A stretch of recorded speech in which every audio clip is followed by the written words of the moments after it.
예, 우리 로마서 1장 로마서 1장 1절부터 오늘은 6절까지 읽겠습니다. 예수 그리스도의 종 바울은 사도로 부르심을 받아 하나님의 그 복음을 위하여 구별됨을 받았으니 그 복음은 하나님이 선지자들을 통하여 성경에 미리 약속하신 그의 아들에 관한 것으로 그가 육신으로는 다윗의 혈통에서 나셨으나 성결의 영으로 죽은 자들 가운데서 부활하시어 능력으로 하나님의 아들로 인정되셨으니 곧 예수 그리스도 우리 주님이시라. 우리가 그로 말미암아 은혜와 사도의 직분을 받아 모든 이방인 중에서 그의 이름을 위하여 믿어 순종케 하나니 너희도 그들 중에서 예수 그리스도의 부르심을 입은 자들이니라. 아멘. 자, 우리 15절, 16절, 17절까지 또 읽겠습니다. 그러므로 나는 할 수 있는 대로 로마에 있는 너에게도 그 복음 전하기를 원하노라. 내가 그리스도의 그 복음을 부끄러워하지 아니하노니 그 복음은 모든 믿는 자에게 구원을 주시는 하나님의 능력이 되매니 첫째는 유대인에게요 또한 헬라인에게로다. 또 그 복음에는 하나님의 의가 나타나서 믿음에 이르게 하나니 기록된 바 의는 믿음으로 말미암아 살리라 함과 같으니라. 자, 저는 26년 목사 직무를 하면서 복음을 전할 때마다 주로 제가 사용했던 복음을 전하는 그 툴은 이렇게 종이를 접어서 브리지예화라고 하죠. 다리예화를 들어서 복음을 전하거나 혹은 사형리로 복음을 전하거나 아니면은 인생의 목적이라는 차원에서 복음을 전하거나 또는 창조론의 관점에서 복음을 전하거나 다양한 방면에서 복음을 전해봤습니다.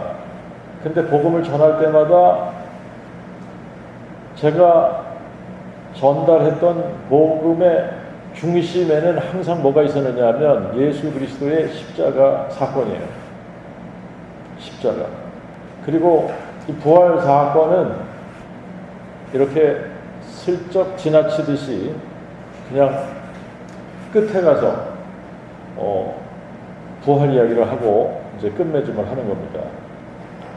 자, 그런데 제가 십자가를 강조를 했던, 부활을 강조했던, 제가 로마서 강해까지도 했었는데 알지 못했던 것이 하나가 있었어요. 그 알지 못했던 것이 뭐냐면 성경에서 그 복음을 정확하게 define, 정의를 내려주고 있더라라고 하는 겁니다.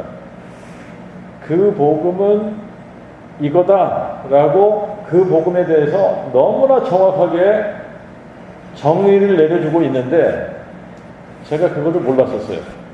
이미 제 생각 속에는 어떤 틀이 딱 들어왔었느냐 하면 복음은 이런 거야 라고 하는 제 나름대로의 그 생각의 틀이 짜여져 있었어요.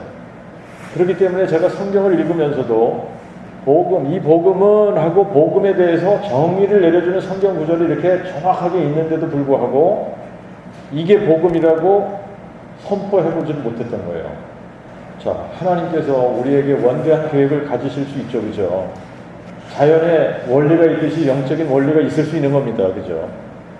이런 게 틀렸다는 얘기를 하고 있는 게 아니에요. 예수 그리스도의 십자가의 사건이 잘못됐다고 얘기하는 게 절대 아닙니다. 제가 몰랐었던 게 뭐냐면 성경에서 이게 복음이야 라고 정의를 내려주고 있다 라고 하는 것을 몰랐어요. 그냥 우리는 성경 전체적인 것을 이렇게 우리 나름대로 풀어서 이게 복음이야 라고 가르쳐 왔었던 거죠.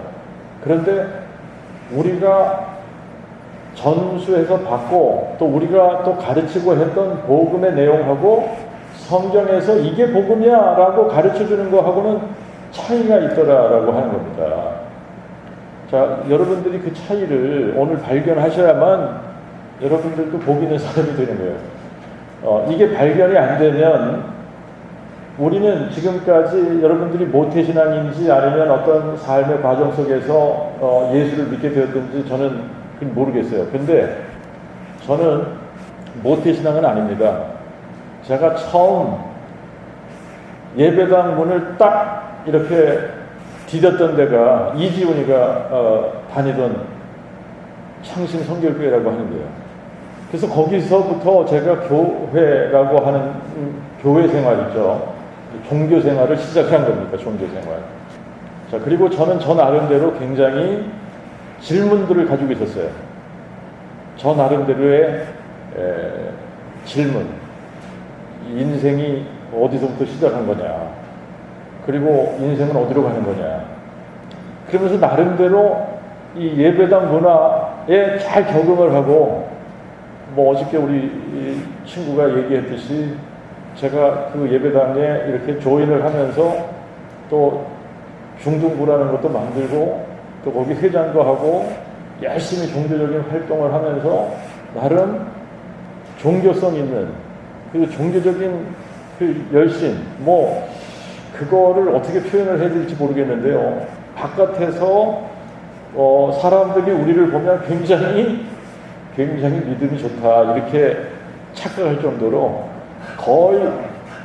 거의 매일 밤 예배당에 가서 이렇게 긴 의자 있지 않습니까? 그 긴 의자 거기에 철야하다시피 그냥 거기 어떤 여자 전도사 중에 한 분이 와서 늘 기도를 하셨었는데 저희도 같이 기도하다가 그냥 거기에 이렇게 방석 그거를 침대 삼아 거기서 기도하다가 누워서 자고 또 이제 그 방석들을 모아서 이렇게 침대식으로 바람 이렇게 막아주는 그런 걸 해서 거의 매일 그랬단 말입니다. 그러니까 겉으로 사람들이 볼 때 얼마나 쟤네들은 어린애들인데 믿음이 좋다라고 생각했겠느냐는 말이에요. 그런 종교적인 열심 그러면서 계속 그 예배당 문화 속에서 저희들에게 전달해주는 그런 그 지식들, 이런 지식들을 통해서 나도 모르는 사이에 이런 게 복음이구나, 복음은 이런 거구나, 이런 게 내 머릿속에 이렇게 틀이 쫙 짜여지고 있었습니다. 그게 생각의 틀이 쫙 짜여진 다음에는 제가 성경을 읽어도 그 복음은 이거야 라고 디파인을 해주고 있는데 이게 보이지 않았던 거예요. 자, 그러니까 이게 굉장히 무서운 거죠. 이미 저는 복음을 안다고 생각을 했고 복음을 잘 믿고 있다고 생각을 한 겁니다. 그리고 저의 그 삶의 여정 속에서 제 모습을 보니까 젊은이들이 그렇게 열심히 예배당에 와서 봉사도 하고 말이죠. 굳은 일 뭐 이런 거를 다 그냥 시키지 않아도 열심히 하고 알아서 하고 말이죠. 이런 걸 잘 했단 말이에요. 그러니까 밖에서 사람들이 볼 때는 저 젊은 청년 믿음이 좋은 청년 이런 식으로 생각을 하는 겁니다. 그런데 이제 또 뭐 선교에 대한 뭐 열정 또 뭐 선교해야 된다 뭐 이런 거 외쳐대고 그러다가 또 신학까지 하고 말이죠. 이거는 뭐 목사 될 사람이고 너무 뭐 하나님을 위해서 하나님을 향해서 헌신한 사람이고 이런 식으로 생각할 수밖에 없는. 그런데 제가 신학을 할 때에도 목사가 돼야겠다라는 생각을 하고 신학을 한 것이 아닙니다. 저는 사실 신학을 하게 된 동기가 저는 평신도로 섬기겠다라는 마음을 가졌었어요. 그런데 어느 날 제 아내하고 연결되어져 있는 어떤 선교단체, 거기는 저변층 선교를 하는 선교단체인데 그분들이 이 아프리카, 특히 그 보츠와나라고 하는 곳에 기능인 선교사들로 들어갔어요. 근데 이제 거기서 선교 이렇게 활동을 하다가 보니까 거기서 자기네들이 필요로 하는 사람이 저희들이었던 거예요. 그래서 저희들을 계속 오라고 부르는 거예요. 뭐 편지를 써서 우리들로 오라고 하다가 나중에는 거기에 있는 사람들끼리 돌아가면서 녹음을 해가지고 저희들한테 제발 와달라고. 그래서 이제 저희가 그 보츠와나라고 하는 것을 평신도 선교사로 가서 그들하고 함께 학교 사역을 하려고 마음을 먹고 가려고 하다가 굉장히 큰 교통사고를 당하게 됐습니다.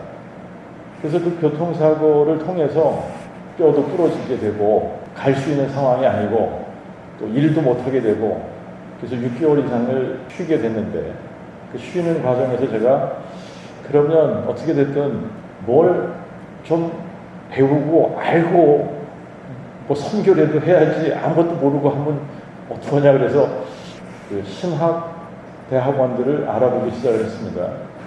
그래서 제가 한 것이 뭐냐면 신학대학원마다 이렇게 지원을 하기 전에 그 신학대학원들이 가지고 있는 학교 커리큘럼이 있죠. 그래서 그거를 이렇게 전부 받아봤어요. 그래서 전부 받아봤는데 한 학교만 유독 성경을 창세기부터 계시록까지 가르치는 거예요. 그리고 다른 학교들은 성경 과목이 없어요. 근데 이 학교는 유독 창세기부터 계시록까지가 있는 거예요. 그래서 저는 성경을 배우고 싶은 사람이니까 그러고 그 학교를 선택한 겁니다. 자, 그래서 선택한 신학대학원이 달라스 티올로지컬 세미너리라고 하는데요. 거기는 4년을 최소한 해야 됩니다.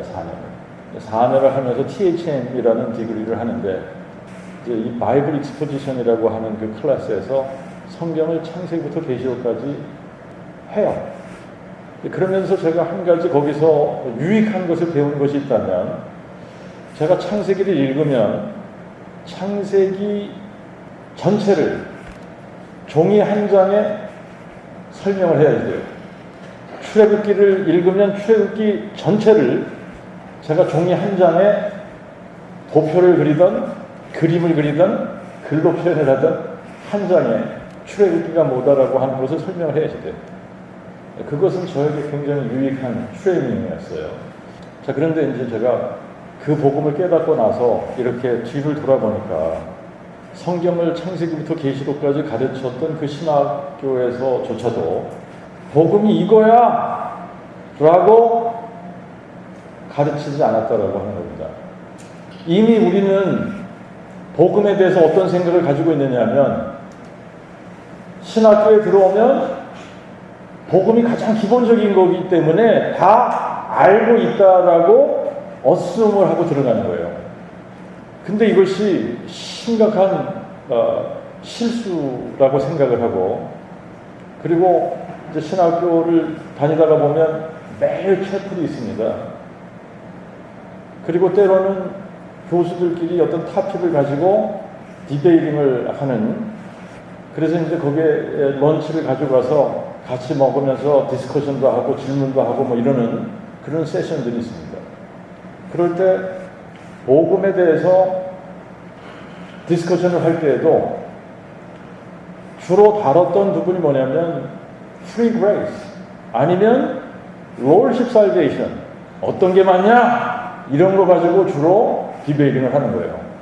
근데 거기에 보면 그 복음의 내용이 이거하고 달라요. 자, 그런데 우리가 오늘 이제 굉장히 중요한 부분입니다. 여러분들 다시 한번 읽으셔야 되는데 자, 그 복음은 누구의 복음입니까? 예수 그리스도의 복음이고 하나님의 복음이죠. 그러면 복음 자체가 누구의 것이냐면 하나님의 것이에요. 그죠? 그렇기 때문에 우리가 함부로 복음의 내용이 우리 문화하고 조금 안 맞는 것 같아. 우리가 이거를 좀 포장을 잘해서 조금 사람들로 하여금 더 어필할 수 있도록 이거를 조금 더 하든가 이런 걸 조금 빼든가 그러자. 그렇게 할 수 없다라고 하는 겁니다.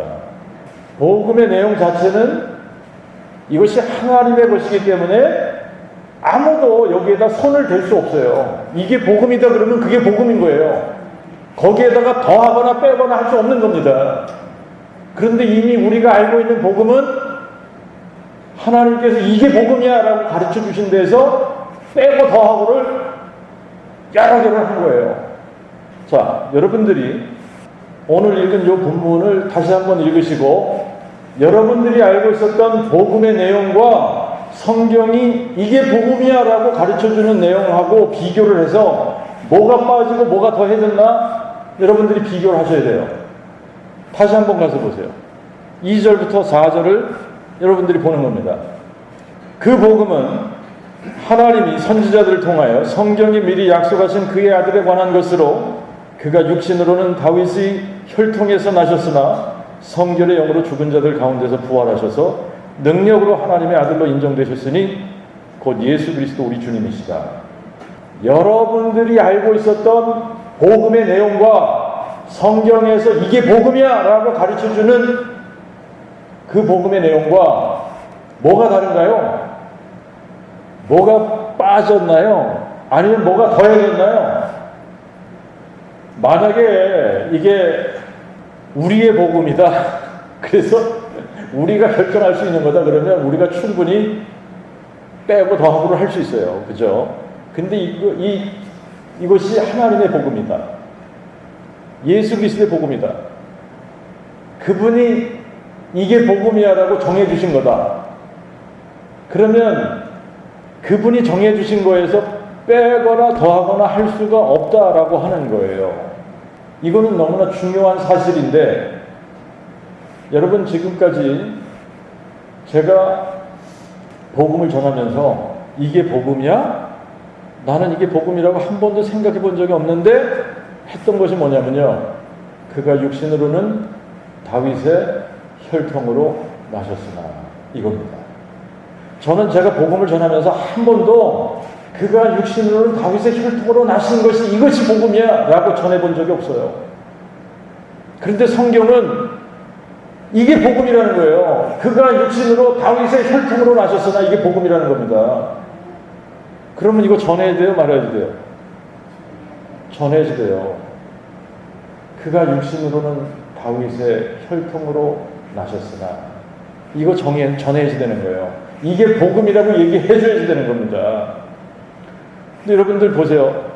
지금 이단이 극성을 많이 부리지 않나요? 이단들 활동 많이 하죠. 저도 어저께인가 그저께인가 그 중앙시장 나갔다가 그 하나님의 교회 사람들이 이거 전도지 뿌리면서 하는 거 만났거든요.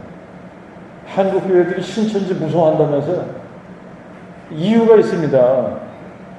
여러분, 만약에 이런 질문을 우리가 한번 해봅시다. 만약에 대한민국에 있는 모든 교회들이 교단을 불문하고 우리가 동일하게 이것이 복음이다. 성경에서 하나님께서 우리에게 가르쳐 주신 로마서 1장 2절부터 4절에 있는 그 복음은 하고 이렇게 하나님께서 정해주신 이게 복음이라고 정해주신 이게 복음이다. 그래서 이거를 모든 교회들이 동일하게 선포하고 가르쳤다면 자 보십시오. 뭐가 분명해집니까?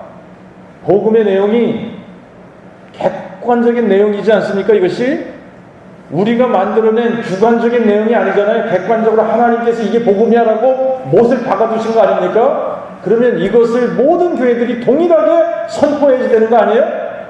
자, 교단이 다르니까 복음이 다를 수 있어요? 침례교는 침례교 복음이 있고 순복음교는 순복음교 복음이 있고 감리교는 감리교 복음이 있고 장로교는 장로교 복음이 있습니까? 그러면 돼요? 안 돼요? 안 되죠. 그러면 안 되는 거예요. 모든 교회들이 동일하게 그 복음을 선포해야 되는 겁니다. 왜 그러냐면 복음은 하나밖에 없거든요. 그런데 그 복음으로 가면 내용이 동일하잖아요. 침례교인이든 장로교인이든 감리교인이든 순복음교인이든 어떤 교회의 교인이든 우리가 그 복음을 선포하게 되면 동일한 그 복음을 선포하는 거 아닙니까? 그러면 모든 사람들이 그 복음을 뭐라고 알고 있느냐면 그가 육신으로 다윗의 혈통으로 나신다.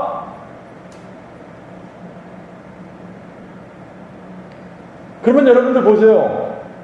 지금 주로 이단에 빠지는 사람들이 어떤 문제를 가지고 있느냐면 예배당을 다녔는데 자기네들의 갈증이 해소가 안 되는 거예요.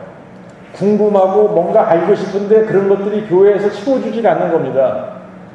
여러분 그 복음은 제가 그 복음을 깨닫고 나서 지금 6년째 그 복음을 계속 선포하고 있습니다만 그 복음은 얼마나 놀라우냐면요. 치매 환자도 그 복음을 깨닫고 믿더라라고 하는 겁니다. 초등학교 3학년짜리도 그 복음을 깨닫고 믿더라라고 하는 겁니다. 단순하다는 얘기예요. 굉장히 단순하다는 얘기입니다. 그런데 이렇게 단순한 그 복음이 파고 또 파도 끝이 안 보여요. 너무나 깊고 넓고 높고 큰 겁니다. 측량이 안 되는 그리스도의 풍요로운 그 복음인 거예요. 하나님께서 너무나 단순하게 하셨지만 이 단순한 그 복음은 우리가 파면 팔수록 더 깊게 파지는 거예요. 그리고 그 복음으로 가면 더 넓어집니다. 그러니까 모든 사람의 목마름을 채우고 남는 거죠. 그 복음으로 가면 그들의 목마름이 안 채워질 수가 없는 거예요. 목마름이 채워지는 겁니다. 그러니까 이단으로 갈 필요가 없는 거죠. 그리고 이단에 빠졌던 사람들도 어떻게 하죠? 구출해낼 수 있는 거예요. 왜 그러냐면 안상홍하고 다윗의 혈통하고 비교를 해보면 이 사람은 다윗의 혈통하고 관계가 없는 사람 아닙니까? 그러니까 이 사람이 어떻게 메시아가 돼요? 그 복음은 그가 육신으로는 다윗의 혈통으로 오신다. 이게 가르쳐져야지 되는 거 아닙니까? 이게 선포되어져야지 되는 거 아닙니까? 어떻게 이만희가 다윗의 혈통하고 관계가 있습니까? 아무 관계가 없는 사람 아닙니까? 그러니까 여기서부터 끝나는 거예요. 그잖아요. 자기가 아무리 재림 예수니 메시아니 그러고 외쳐대도 너 다윗의 혈통도 아니잖아. 다윗의 혈통이 아니잖아. 끝나는 거 아니에요? 자, 그리고 우겨대는 인생들이 있더라고요. 안상홍이가 다윗의 혈통이라는 거야. 그러면은 부활했어? 자, 두 번째 조건이 뭡니까? 여러분, 그 복음은 너무나 간단하잖아요. 그가 육신으로는 누구의 혈통으로 오신다? 다윗의 혈통으로 오신다. 그런데 다윗의 혈통으로 오시는 이 그리스도가 분명한 하나님의 아들이라는 증거가 있어야 될 거 아닙니까? 모든 사람이 한눈에 알아볼 수 있는 증거가 있어야 되는 거 아닙니까? 그게 무슨 증거라고요? 부활의 증거, 부활의 능력. 하나님의 아들로 인정이 되려면 어떤 능력이 있어야 된다? 부활의 능력이 있어야 된다. 부활의 능력이 없으면 그 사람이 그 어떤 능력을 행할지라도 하나님의 아들은 아니다. 다윗의 혈통 그리스도는 아니다. 그러면 그 사람이 부활의 능력이 있으면 부활을 하셨다 그러면 어떤 능력이 있어야 됩니까? 부활하신 분은 지금 이런 시공을 초월했잖아요. 그죠? 이렇게 막혀져 있는데도 쓱 들어오셨지 않습니까? 그 능력이 있어야 되는 거예요. 그리고 그분은 증거가 분명하게 있는데 옆구리에 창자국이 있어야지 돼요. 못자국이 있어야지 돼요. 그런데 어저께 우리가 무슨 얘기했습니까? 블라인드 페이트 얘기를 하지 않았어요? 사람들이 증거를 요구하지 않고 무조건 믿는다 그랬잖아요. 그냥 무조건 믿으면 된다. 아니 왜 자꾸 증거를 요구하냐? 의심을 버려라. 그런데 하나님은 의심하라는 얘기가 아니라 증거를 요구하라는 얘기예요. 그래서 확실한 증거를 가지고 믿으라는 얘기입니다. 증거가 없으면 뭐 해도 된다? 의심해도 된다. 증거가 확실하면 의심할 여지가 없죠. 그죠? 근데 증거가 없으면 의심이 되는 게 분명한 거예요. 아니 증거가 없으니까 의심하는 거 아닙니까? 그런데 증거가 분명하면 의심이 돼요, 안 돼요? 안 되는 거예요. 하나님은 여러분들이 이제 이 하나님의 방법, 하나님의 생각은 우리의 생각하고 어떻다 그랬죠? 다르다 그랬죠? 어느 정도 다르다 그랬죠? 예, 하늘이 땅에서 높음처럼 하나님의 생각은 우리의 생각보다 높다 그랬잖아요. 그죠? 그래요. 우리는 참 이상해요. 하나님은 증거를 요구해라 그러거든요. 너희들이 증거를 요구해라. 내가 확실한 증거를 줄게. 그러는데 이상하게 지금 이제 마귀는 우리를 속여야지 되지 않습니까? 근데 속이려면 어떻게 해야 되냐면 증거를 묻지 말라고 하는 거예요. 야, 왜 증거를 요구해야지 돼? 아, 증거를 요구하는 거는 의심하는 거잖아. 의심을 버려야 돼. 왜 자꾸 증거를 보여달라고 그러는 거야? 그냥 믿어. 이건 마귀가 하는 짓이에요.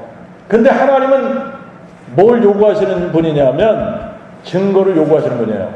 이사야 41장 21절 22절 23절 첫 번째 문장까지 읽어보겠습니다. 나 여호와가 말하노니 너희는 소송을 일으키라.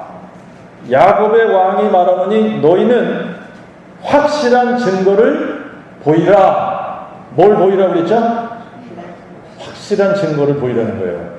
그들로 주장을 내어놓고 그 될 일을 우리에게 보이게 하라. 또 그들로 이전 일에 어떠한 것도 보이게 하여 우리로 연구하여 그 결국을 알게 하라. 혹은 장래사를 보이며 미래의 일을 진술하게 하라.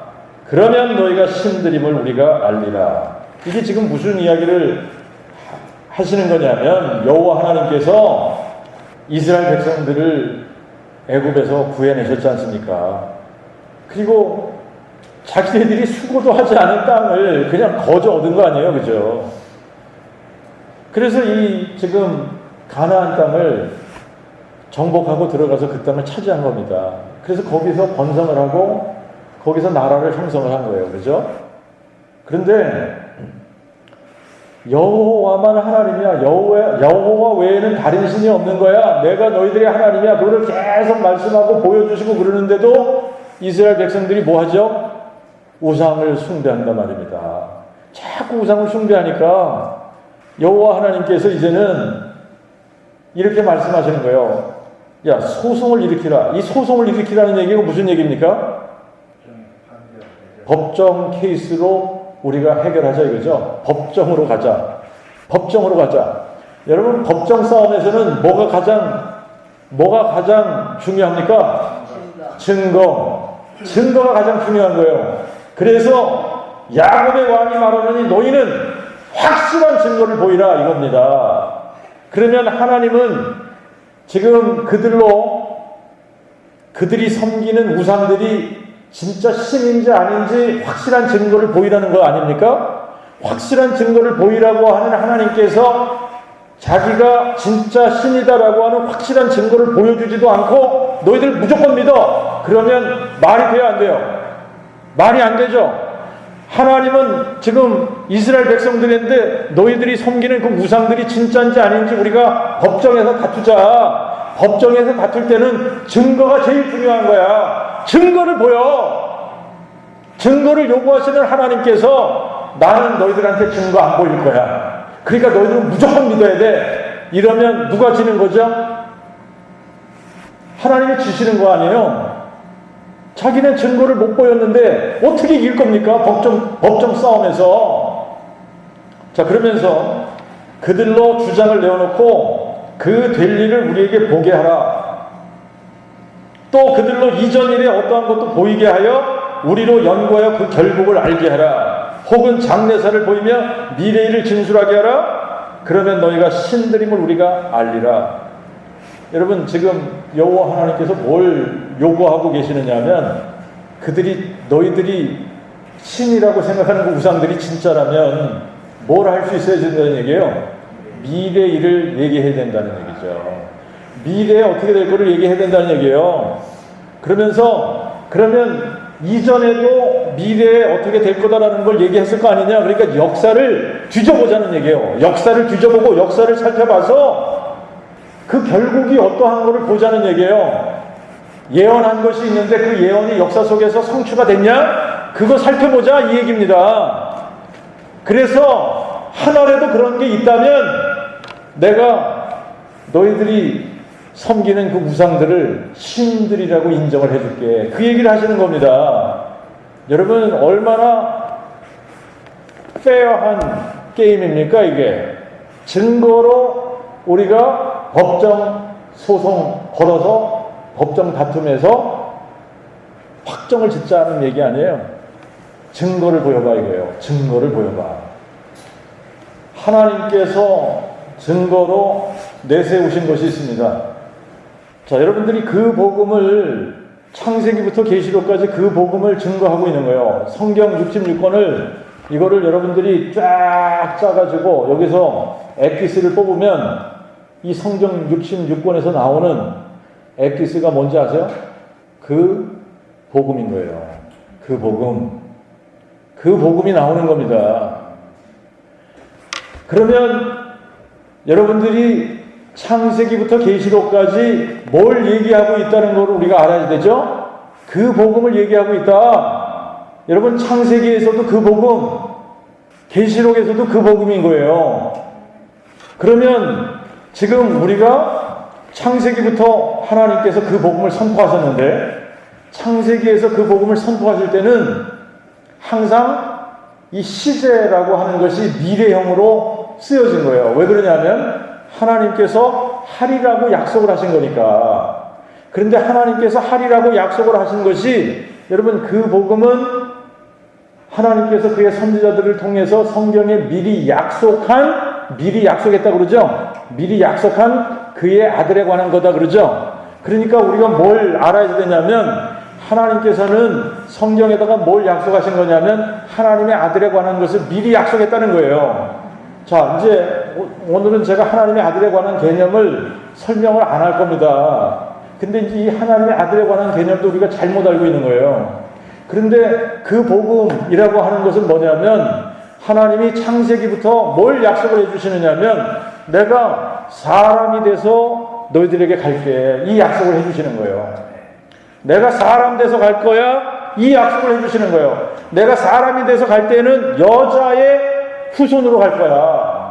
남자가 필요하지 않다는 얘기를 하고 있는 겁니다. 나는 여자를 통해서 너희들에게 사람이 돼서 갈 거야. 그런데 그 여자는 동정녀가 될 거야. 근데 그 동정녀는 다윗이라고 하는 아브라함의 씨가 되고 다윗의 씨가 된다. 그래서 다윗의 혈통으로 나오는 한 처녀의 몸을 통해 한 아기로 한 아들로 이 땅에 오시겠다고 약속을 하시는 겁니다. 그러면 하나님께서 사람이 돼서 오시겠다고 약속하실 때는 이게 미래적인 사건이니까 시제를 사용할 때 어떻게 써야지 마땅하죠? 미래형으로 쓰는 게 마땅한 겁니다. 그리고 선지자들을 통해서 얘기할 때는 어떻게 얘기를 해줘야지 되죠? 제 3인칭을 써서 얘기를 하는 게 맞는 거죠. 그죠? 근데 가끔 가다가 선지자 입을 통해서 말씀을 하시더라도 하나님이 직접 말씀하실 때는 1인칭을 쓰시는 거예요. 여러분 성경을 읽다가 보면 그 복음 선포예요. 계속해서 그 복음 선포입니다. 하나님이 사람 되시겠다고 약속하시는 거예요. 그런데 하나님이 사람이 돼서 이 땅에 오실 때는 정확하게 누구의 혈통을 통해서 오실 것을 약속하셨고 정확하게 한 여자 그것도 동정녀 처녀의 몸을 통해서 오시겠다고 약속을 했고 어디에서 태어나실 것도 약속을 하셨잖아요. 그죠? 언제쯤 나실 것도 약속을 하신 거예요. 그리고 그분이 이 땅에 오시면 사람들이 알아보지 못한다는 것까지 약속을 해주셨어요. 그래서 그분은 우리를 대신해서 많은 고난을 받으실 거라는 것도 이미 성경에 미리 약속을 하신 겁니다.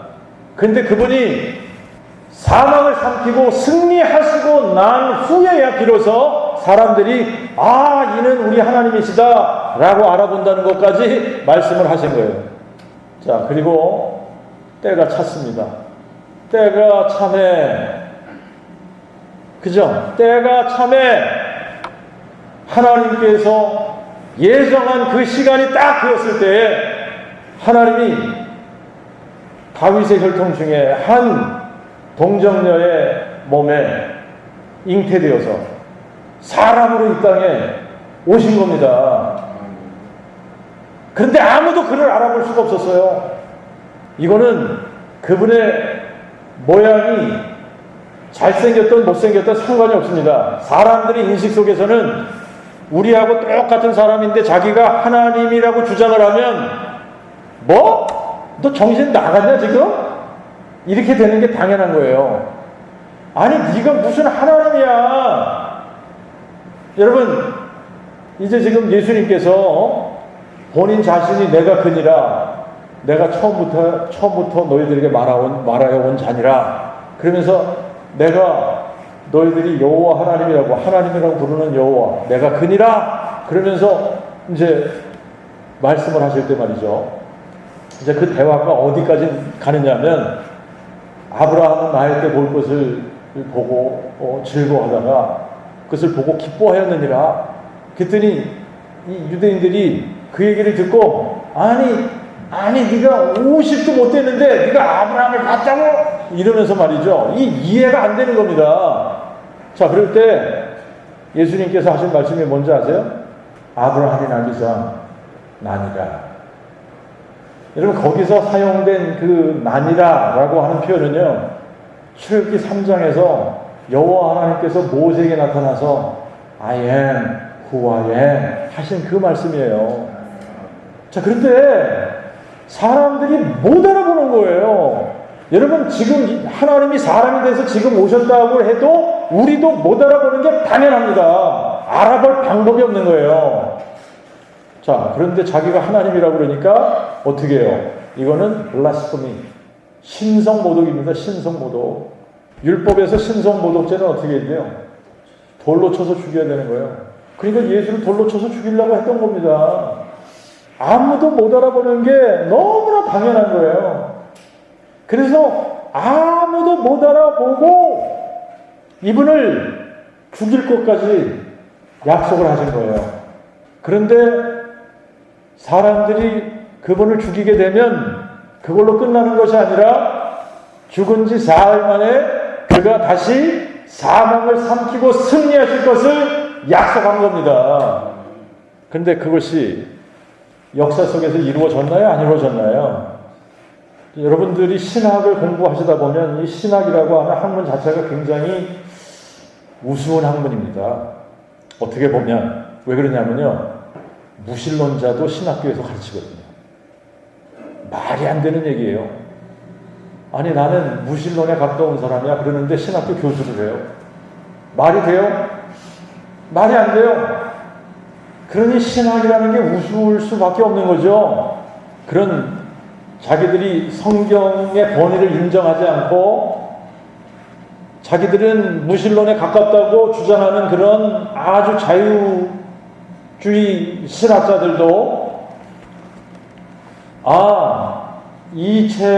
여기에서 나오는 이 인물은 역사적인 인물이라고 우리가 인정을 한다.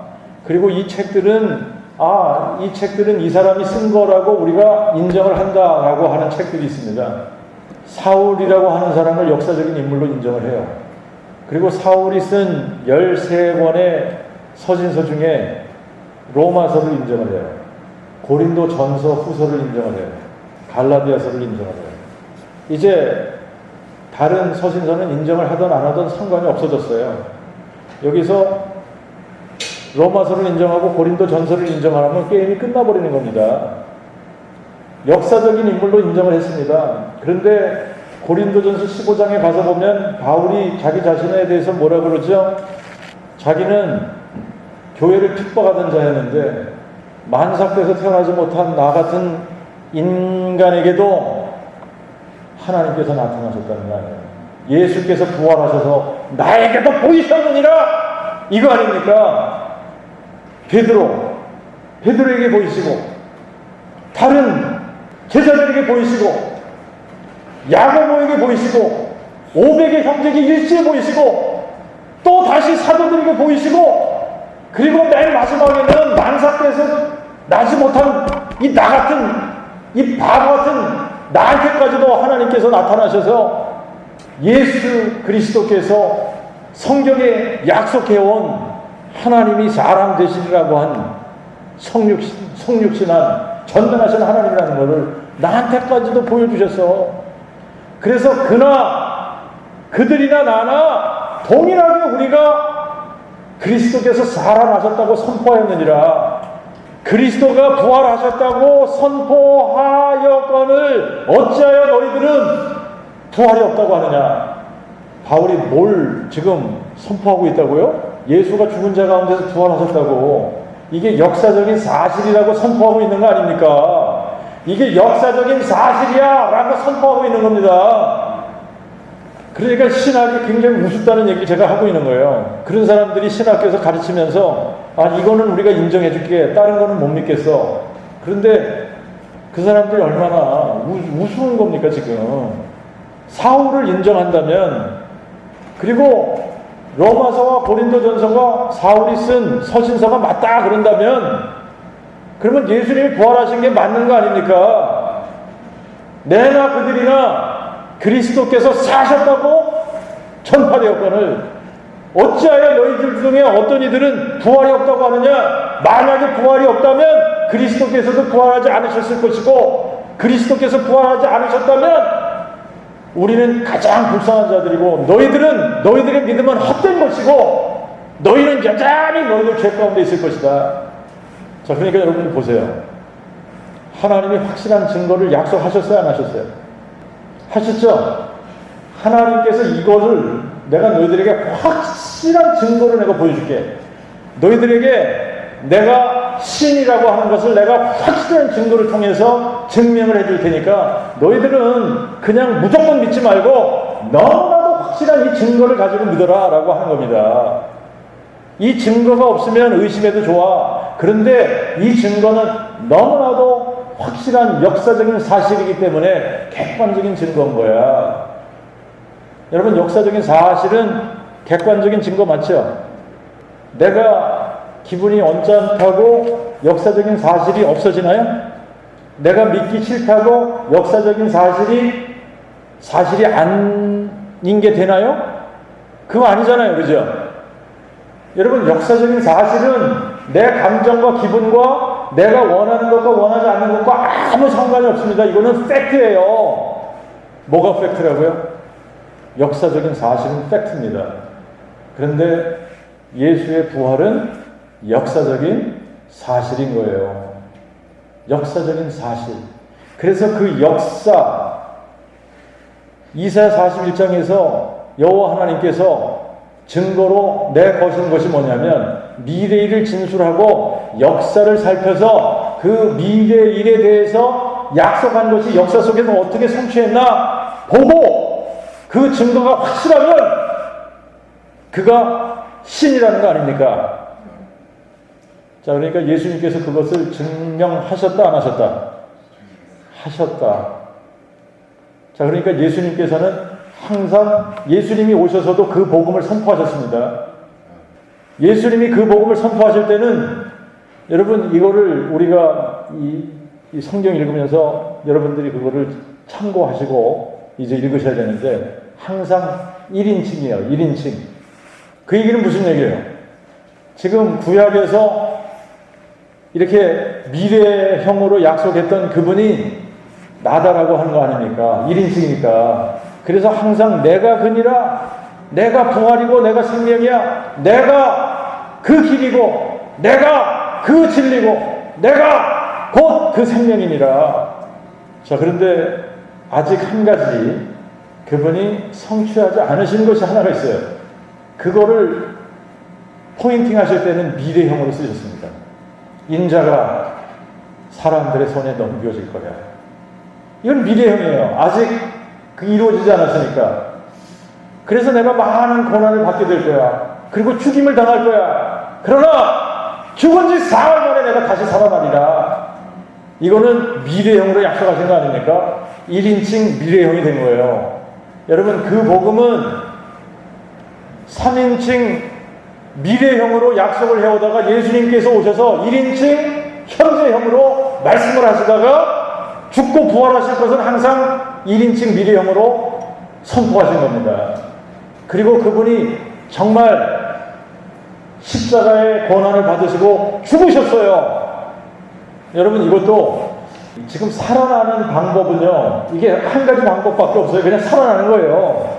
그런데 죽는 방법은 수도 없이 많은 방법으로 죽을 수 있습니다. 죽는 방법 많죠. 목을 메어서 죽을 수도 있고, 독약을 먹어서 죽을 수도 있고, 심장마비로 죽을 수도 있고, 뭐 어떤 뇌출혈이나 뭐 이런 걸로 죽을 수도 있고, 여러 가지 방법으로 죽을 수 있습니다. 그런데 예수님은 십자가 죽음을 택하셨어요. 여러분, 예수님께서 십자가의 고난과 십자가의 죽음을 택하신 데는 이유가 있습니다. 그분이 확실하게 죽으셨다, 다시 사셨다라고 하는 확실한 증거를 남겨주기 위해서예요. 여러분, 예수님이 십자가에 죽으실 때에 그분이 십자가에 달리신 것이 아무도 모르는 데서, 그냥 아무도 보지 않는 데서 조용하게 일어난 사건이 아니란 말입니다. 어마어마하게 많은 인파가 모인 자리에서 예수님은 십자가에 달려 죽으신 겁니다. 그리고 그분이 죽으실 때에 찔리실 것을 미리 예언을 하셨어요. 근데 그분이 창에 찔리셨단 말입니다. 창에 찔리셨어요. 근데 창에 찔릴 때에 지금 보세요. 예수님이 이렇게 위에 달리신 거 아닙니까? 로마 병정은 밑에 있죠? 밑에서 창으로 이렇게 찔른 겁니다. 아래에서 위로 찔른 거예요. 그러면 아래에서 위로 찔를 때에 옆구리를 찌르면서 창끝이 어디를 파열했느냐면 심장을 파열한 거예요. 옆구리를 찌르고 심장을 터뜨려버린 겁니다. 그래서 심장이 터지니까 물과 피가 따로 나오게 된 거예요. 여러분, 이거는 의학적으로도, 의학 박사들도 다 인정하는 거예요. 심장이 파열돼서 완전히 죽었다, 다시 살 수 없는 상태가 된 겁니다. 완전히 죽은 거예요. 만약에 심장마비로 죽었다? 아니면 뭐 이렇게 겉에 표시가 안 나는 그런 방법으로 죽었다? 그냥 십자가에 못만 손과 발이 못으로만 박히고 창자국은 없다. 그래도 사람들은 어떻게 우길 거냐면요. 안 죽어서 그냥 기절만 한 거야. 기절했다가 다시 일어나 놓고 살았다 그러는 거야. 이런 식으로 우겨댈 겁니다. 하나님은 그거를 너무나 잘 아신 거예요. 사람들이 그렇게 우겨댈 거 아신 겁니다. 그러고 완전히 죽은 것을 우리에게 보여주신 거예요. 역사적으로 그것을 증명해 주신 겁니다. 더 이상 살아날 가망이 없다. 근데 그분이 죽은 지 사흘 만에 내가 다시 살아나리라 약속하셨죠? 구약에서도 약속하셨지 않습니까? 본인의 입으로도 약속하셨습니다.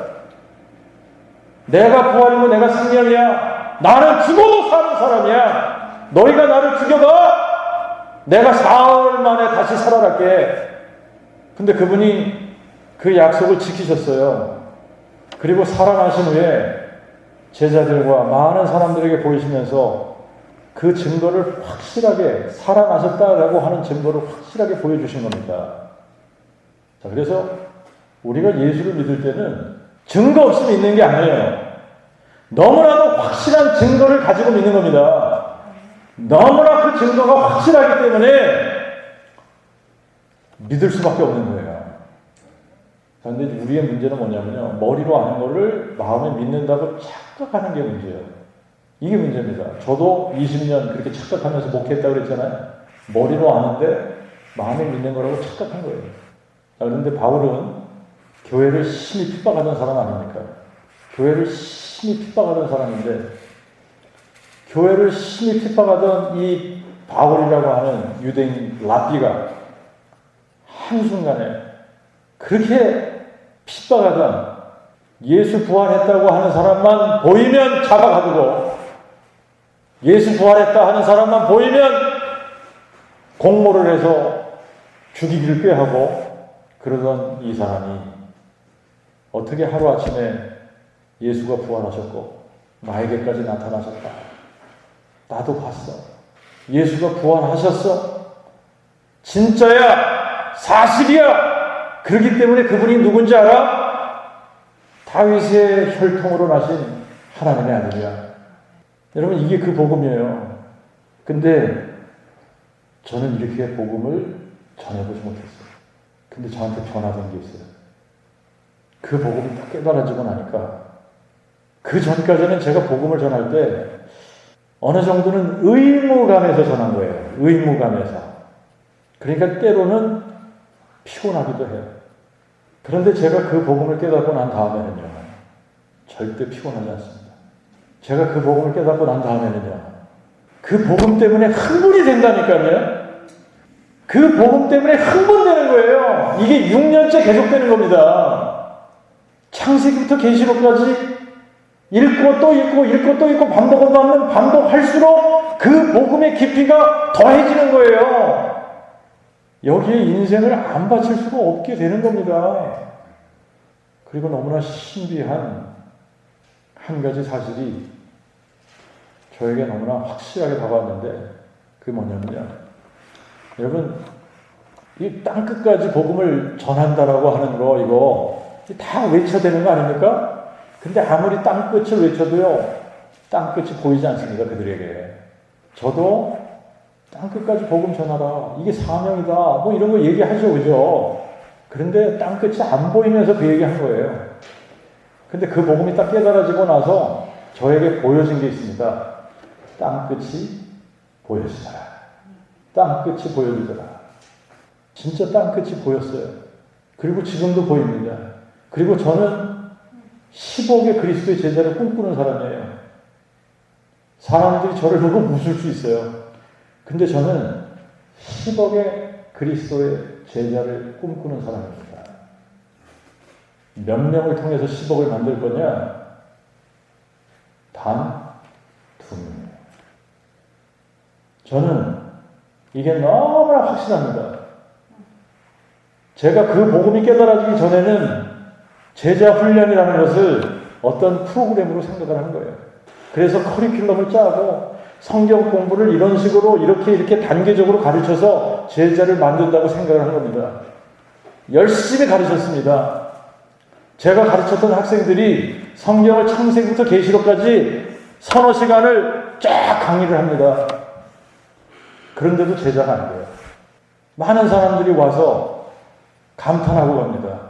예단교회 학생들은 눈이 빛나요. 예단교회 학생들은 다른 교회 학생들하고 달라요. 심지어는 예단교회 학생들은 웬만한 목사들보다 낫네요. 그런데 제자가 안 만들어지더라라고 하는 겁니다. 졸업하고 떠나면 제자이고 결정적인 사건에서는 다 타협하고 제자가 만들어지지 않더라.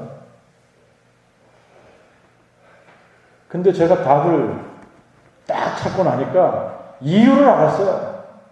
제가 제자가 아닌데 어떻게 제자를 만들어요? 내 자신이 그리스도의 제자가 되지 않은 상태에서 어떻게 제자를 만듭니까? 그 복음이 저한테 깨달아지는 순간 제가 뭘 발견했냐면 바리새인이네.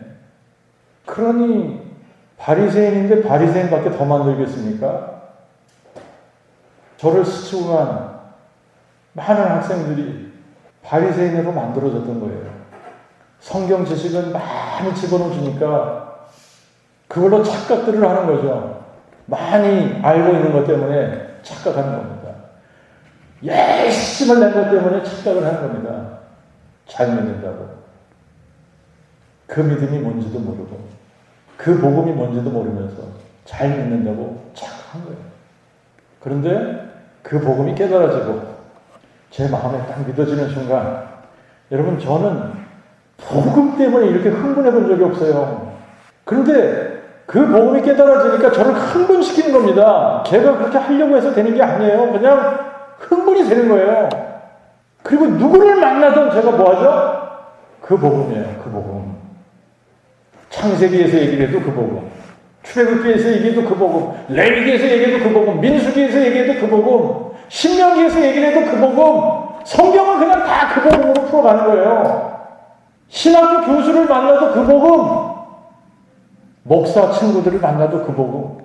그 복음이에요 다. 불신자를 만나도 그 복음. 근데 제가 어느 날 이게 보인 겁니다. 야, 제자를 만든다. 나 같은 사람을 만들라는 얘기겠지. 제자가 된다. 내 자신이 너무나 분명하게 보이는 거예요. 전과 후가 너무나 분명하게 보이는 겁니다. 그런데 제가 그 복음이 딱 되고 나니까 그냥 이거는 계속 그 복음이거든요. 제 목에 칼이 들어와도 그 복음이란 말입니다. 이거는 타협할 수 없는 문제예요. 제자가 되니까 그 복음 선포하는데 그 복음을 선포하다 보니까 여러분 오늘도 어떤 선교지에서 선교사님이 이메일 하나를 저한테 보내왔어요.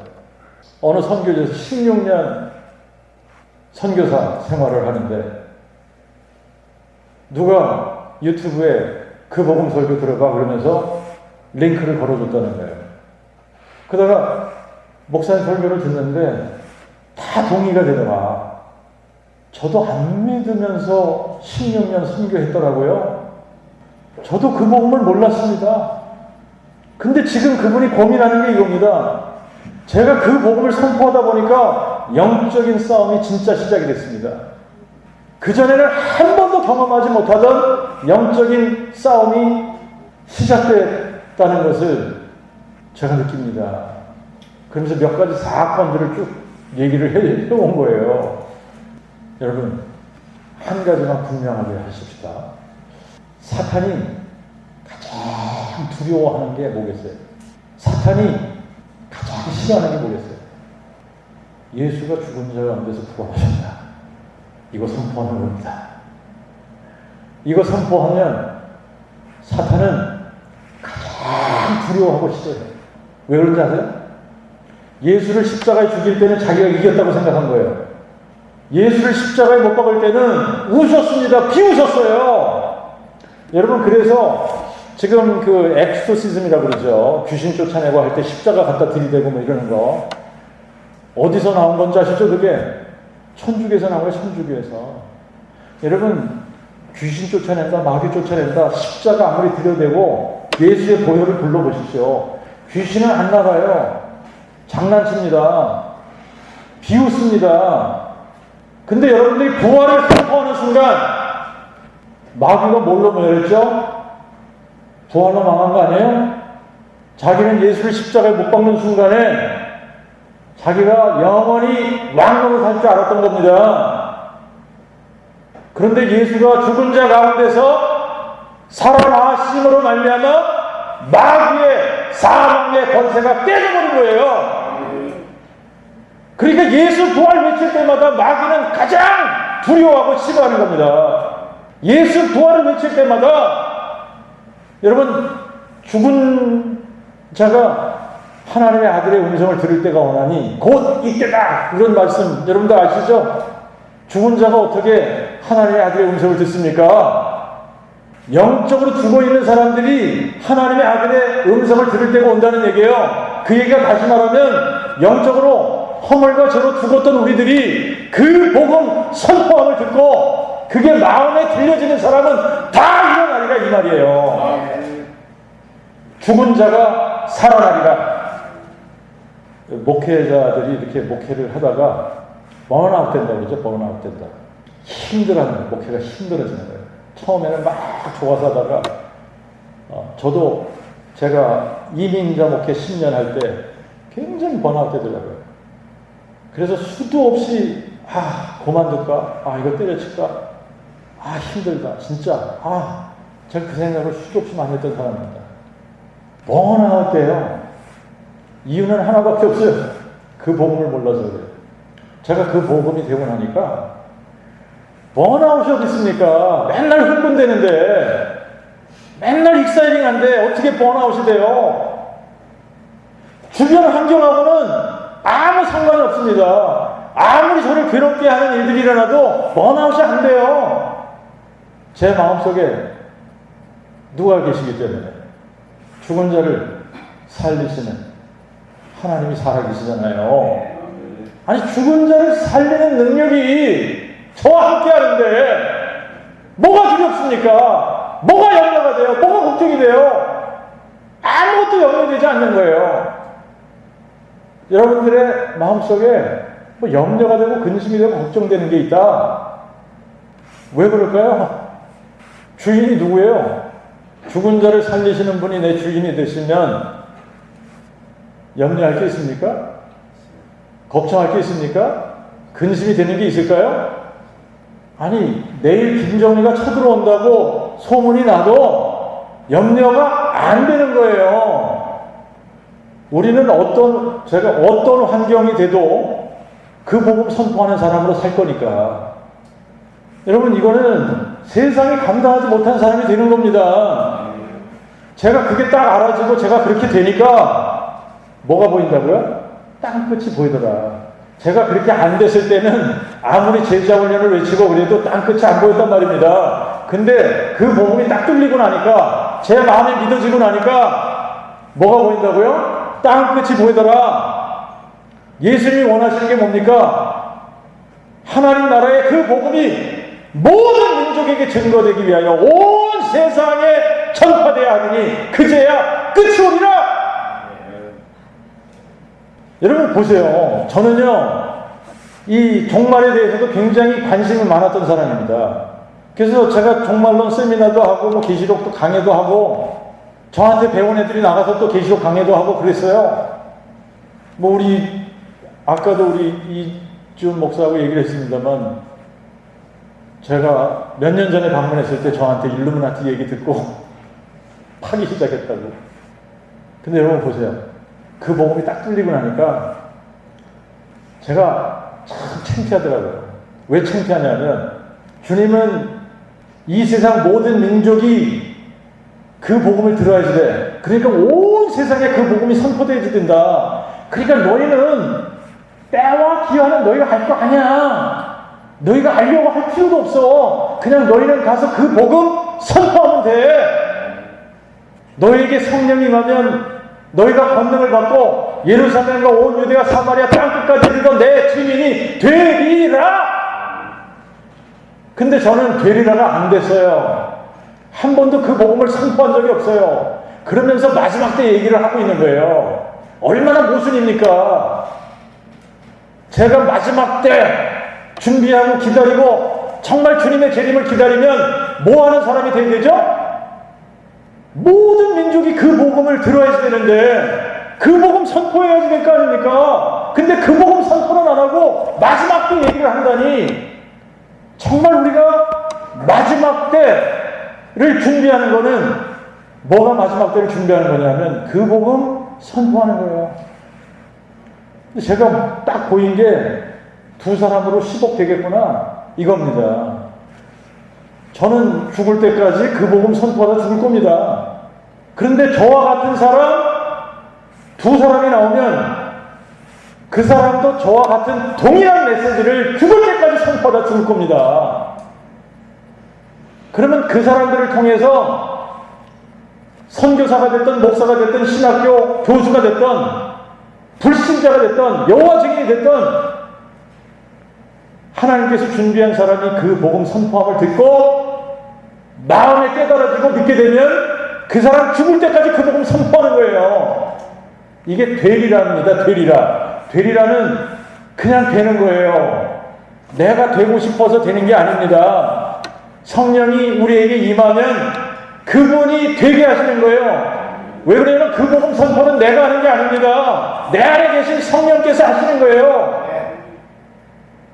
자, 그러니 여러분, 그 복음 선포가 되어지기 시작하면 땅 끝은 시간 문제라는 얘기예요. 한 사람이 두 사람 됩니다. 그러면 두 사람이 4명 되는 거예요. 4명이 8명 되는 겁니다. 8명이 16명 되는 거예요. 16명이 32명 되는 겁니다. 32명이 64명 되는 거예요. 128명 되는 거예요. 256명 되는 거예요. 이렇게 30회를 거듭하면 10억이 넘어버리는 겁니다. 이방인의 충만한 숫자가 채워지는 것은 시간 문제인 겁니다. 그래서 바울은 그 복음의 능력이 뭔 거를 알았던 거죠. 우리의 능력이 아니에요. 여러분, 주로 이 은사 집회하는 데 가면 누가 능력자로 나타나는지 아시죠? 집회하는 목사들이에요. 목사가 능력 있는 사람으로 나타납니다. 여러분, 목사가 능력 없어요. 무슨 능력이 있습니까? 그러나 가짜들은 뭐 하는지 아시죠? 자기가 능력 있는 것처럼 보여줘야 사람들로 하여금 뭘 받아요? 존경도 받고 칭찬도 받고 헌금도 많이 들어오고 자기가 능력 있는 사람으로 나타나야 되는 겁니다. 근데 그 복음 선포는 다른 겁니다. 그 복음 선포는 우리는 낮아지고 부활하신 예수 그리스도만 높임을 받는 거예요. 그분의 나라가, 음보의 권세를 이기지 못하는 그분의 교회가 부활의 능력 위에 세워지는 겁니다. 자, 여러분들 한번 잘 생각해 보십시오. 많은 사람들이 교회가 타락했다 그럽니다. 교회가 타락했다고 생각하시나요? 대형교회 목사들이 타락했다라고 생각합니다. 교회가 타락한 이유는 대형교회 목사들이 타락을 해서 교회가 타락한 거다, 이렇게 얘기하는 사람들이 꽤 많습니다. 여러분들이 한번 잘 생각해 보세요. 타락했다, 부패했다. 왜 썩죠? 썩는 데는 이유가 있죠. 생명이 없으면 썩는 거예요. 죽은 거는 썩는 겁니다. 죽어서 썩는 거예요. 생명이 있는 거 썩지 않습니다. 생명이 있으면 썩지 않는 거예요. 예수의 생명이 부활 생명이에요. 죽은 자를 살려내는 생명입니다. 영원히 사는 생명이에요. 그 생명이 우리 안에 있으면 우리가 부패할 수 있을까요? 우리가 썩을 수 있을까요? 우리가 타락할 수 있을까요?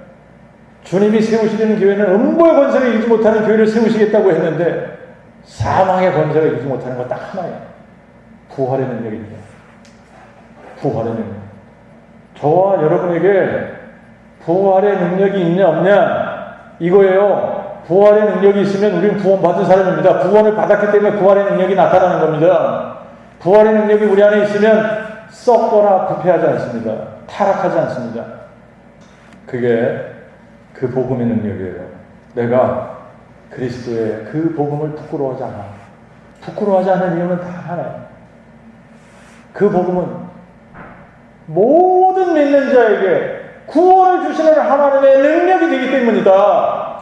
여러분, 저도 그렇고요. 지금 많은 사람들이 오해하고 있는 게, 제가 그 복음이 뚫리기 전에 오해했던 부분이고, 지금 그 복음이 뚫리지 않은 많은 기독교인이라고 하는 사람들이 오해하는 부분입니다. 뭘 오해하냐? 구원의 능력을 오해하고 있습니다. 구원받은 사람이 타락할 수 있다라고 생각해요. 구원받은 사람이 부패할 수 있다고 생각해요. 구원의 능력을 몰라서 그러는 거예요. 그 복음의 능력을 몰라서 그러는 거예요. 그 복음의 능력은 뭐냐면요, 이 세상에 왕노릇하는 존재가 사탄입니다. 사탄이 왕노릇하는 거 맞죠? 이 세상에 왕노릇하는 건 사탄입니다. 그런데 이 세상에 왕노릇하고 있는, 이 사탄이 왕노릇하고 있는 이 세상에서 예수 그리스도를 왕으로 모시고 사는 사람들이 구원받은 사람들이에요. 그래서 예수 그리스도를 왕으로 모시고 사는 사람들은 마귀와 왕노릇하는 이 세상에서 천국에 앉아 세상을 사는 사람들이 되는 거예요. 이게 구원의 능력이에요. 구원의 능력이라는 것은 우리가 흑암의 권세에 있던 사람들인데, 흑암의 권세에 있던 우리들을 한순간에 건져내시는 거예요. 그러면 흑암의 권세에서 건져내서 이걸 건져내실 때 찔끔 건져내시는 게 아닙니다. 그분이 우리를 흑암의 권세에서 건져내실 때는 그냥 눈 깜짝할 새, 여러분 빛의 속도보다 더 빠른 속도로 우리를 건져내시는 겁니다. 우리를 건져내시면 어디다가 옮겨 놓으시겠어요? 하나님 나라에 옮겨 놓으시는 거예요. 여러분, 하나님 나라가 천국 아니에요? 그러면 구원받은 사람은 이 땅에서 천국을 사는 사람들인 거예요. 그게 구원이에요. 그런데 그 복음을 모르니까, 머리로 아는 것을 마음에 믿는다고 생각하니까 맨날 넘어지고 또 다시 일어났다 또 넘어지고, 이거를 반복하는 것이 그냥 이것이 정상이라고 생각을 하니까 구원의 능력을 모르는 사람들이 한순간에 변화된다는 걸 모르는 거예요. 그리고 우리가 이 땅에서 천국을 사는 것이 구원이라는 것을 모르는 겁니다. 하나님의 나라는요, 먹고 마시는 데 있는 게 아닙니다. 하나님의 나라는 의와 희락과 평강이다 그랬어요. 그분이 왕이시기 때문에 그런 거예요. 그게 그 복음의 능력이라는 거예요. 근데 우리가 그 복음, 하나님이 사람 되시는데, 사람이 되실 때는 누구의 혈통을 따라오신다? 다윗의 혈통을 따라오신다. 근데 어떻게 그분이 다윗의 혈통으로 오신 하나님의 아들인 줄 아냐고요? 부활의 능력이 아니라면, 그러니까 부활의 능력이 있어야만 이분이 하나님의 아들로 인정이 되는 겁니다. 자, 그래서 우리가 뭘 선포해야 예수님이 다윗의 혈통으로 오신 하나님의 아들이라는 게 드러난다? 부활 선포해야 된다. 부활 선포하면 여러분들이 구원의 능력을 경험하게 되실 거고요. 이 구원의 능력을 경험하면 여러분, 이게 영적인 것들이 너무나 단순하게 분별이 돼버리기 시작을 합니다. 거짓과 진리, 참된 것과 속이는 영, 이것이 쉽게 분별이 돼요. 근데 우리가 그 복음을 모르면요, 잘 속아요. 여러분, 마귀는 속이는 영입니다. 속이는 자예요. 자, 우리들 속일 때 너무나 엉뚱한 거 가지고 속이면 금방 폭로가 나지 않습니까? 그래서 하나님의 나라가 있으면 마귀는 하나님 나라의 counterfeit kingdom, 이 counterfeit이라는 거는 위조를 얘기하는 거예요. 가짜, 위조, 요거를 모방하는 겁니다. 여러분들 그 명품들은 뭐가 많죠? 짝퉁이 많죠, 그죠? 근데 짝퉁을 만들 때 비슷하게 만들어야지 너무 편하게 만들면 안 되지 않습니까? 그러니까 마귀가 하는 짓이 그거예요. 비슷하게 포장을 하는 거예요. 하나님의 나라인 것처럼 포장을 하는 겁니다. 하나님의 나라인 것처럼 포장하고 들어오는 거예요. 성령의 능력인 것처럼 포장하고 들어오는 겁니다. 근데 거기에는 뭐가 선포가 안 되냐? 그 복음 선포가 안 돼요. 여러분, 그 복음 선포가 안 되면서 일어나는 모든 능력들은 다 가짜예요. 여러분들이 한번 잘 생각해 보세요. 성령께서 하시는 가장 중요한 사역이 뭐겠습니까? 그 복음 선포예요. 왜 그럽니까? 영혼을 구원해야 되는데, 영혼 구원하려면 그 복음이 선포가 되어져야 영혼이 구원될 거 아닙니까? 근데 그 복음 선포가 없이 능력을 행한다? 가짜인 거예요. 근데 사람들은 블라인드가 되면 어떻게 되죠? 귀머거리가 되면 어떻게 되죠? 그런 건 다 안 들리고 안 보이는 거예요. 능력 행하는 것만 보고 쫓아가는 거예요. 미국 미국 달러가 세계의 화폐처럼 그렇게 통용이 되지 않습니까? 그죠? 어느 나라든 이 달러를 사용한단 말입니다. 그래서 위조 지폐들이 굉장히 많아요. 저희도 어떤 일이 있었느냐면, 저희 학생 중에 하나가 한국에 가서 결혼식을 하고 왔어요. 근데 아주 빳빳한 100불짜리 돈 500불을 감사원금을 한 거예요. 근데 이제 회계를 보는 형제가 월요일 아침인데 저한테 전화가 왔어요. 목사님, 학교 근처 은행에 가서 헌금을 입금을 했는데 그 텔러가 500불을 위조 지폐라고 압수했습니다. 위조 지폐. 분명히 한 은행에서 바꾼 게 아닌가 봐요. 그냥 뭐 달러 당사자들한테 바꿨는지 어쨌는지. 근데 그게 위조 지폐였던 거예요. 근데 여러분, 지금은 이제 이 기술이 발달을 해가지고 뭐 이렇게 그 펜 같은 거를 이렇게 찍으면 색깔이 변하는 걸로 분별을 합니다. 예전에는 그런 기술이 없을 때는 어떤 식으로 위조 지폐인지 아닌지를 분별하는 법을 가르쳤느냐면요, 진짜 지폐를 갖다 놓고 이거를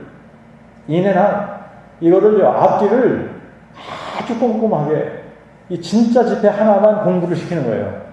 위조 지폐, 이런 거는 이런 형의 위조 지폐고, 이거는 B형의 위조 지폐고, 이거는 C형의 위조 지폐, 이런 걸 배우는 게 아닙니다. 위조 지폐는 하나도 안 배우는 거예요.